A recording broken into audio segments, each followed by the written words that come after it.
Hello everyone, welcome to Hey Ho Let's Tow.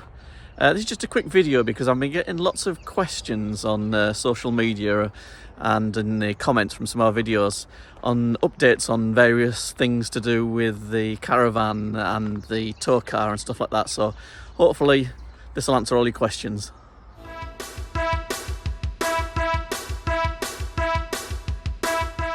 So one of the issues we've had ongoing is with the noisy water pump we've had if you've been watching our videos. Well, it's been into the dealers a couple of times, they've checked it out and Bailey have suggested some various bits to get it working correct.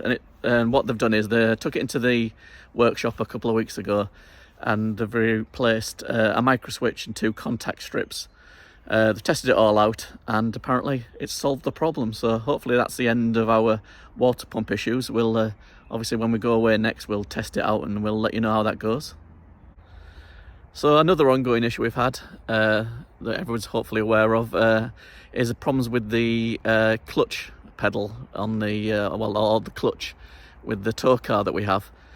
Sometimes when I've been driving it previously, I've been driving along normally and put the clutch in, and usually in a low gear, and it hasn't been releasing properly.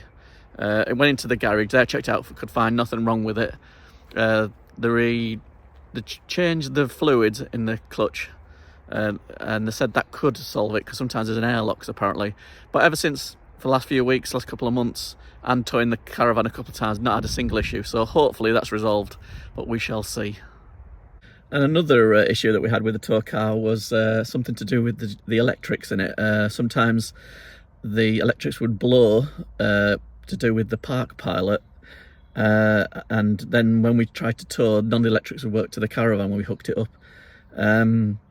So what we've found out is that we haven't solved it as such, but I found a way that I can reset it by pulling fuses out. And I've worked out that if I start the car in a slow, methodical manner, which sounds like a bizarre thing to do, but if I start it up, wait a few seconds, and then put it in reverse, and then wait a few seconds and actually reverse, and like sort of slow down the whole process of going in reverse, it doesn't seem to blow the electric. It hasn't done since I've started doing that. So I'm thinking it was some sort of voltage spike or something. But ever since that, touch wood, not a single issue with the tow car electrics either. So hopefully that little update has answered some of the questions I've been getting. I've been trying to answer them in our normal vlogs, but obviously not everybody watches all our videos and they might have missed it in amongst all the other stuff that's going on. So yeah, water pump seems to be fixed, yet to be tested properly. Tow car clutch, that seems to be working fine at the moment. And the electric seems to be working fine, so hopefully that's the end of all those problems. We'll have to see.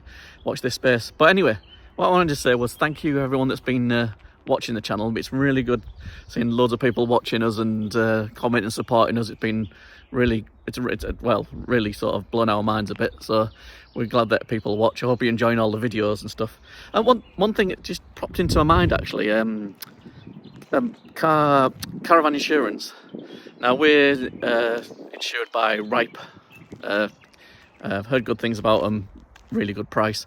But I noticed a few people on caravan forums when we mentioned stuff about Saga insurance, and they do insurance generally for the over 50s and stuff. Obviously I'm only in my early 20s, so I can't really comment on it personally, but apparently a lot of people have caravan insurance with Saga, and recently they have started withdrawing insurance for caravan insurance. Don't know why. They're still supporting people that are currently insured with them, but they're not taking any new policyholders and probably ending the current ones.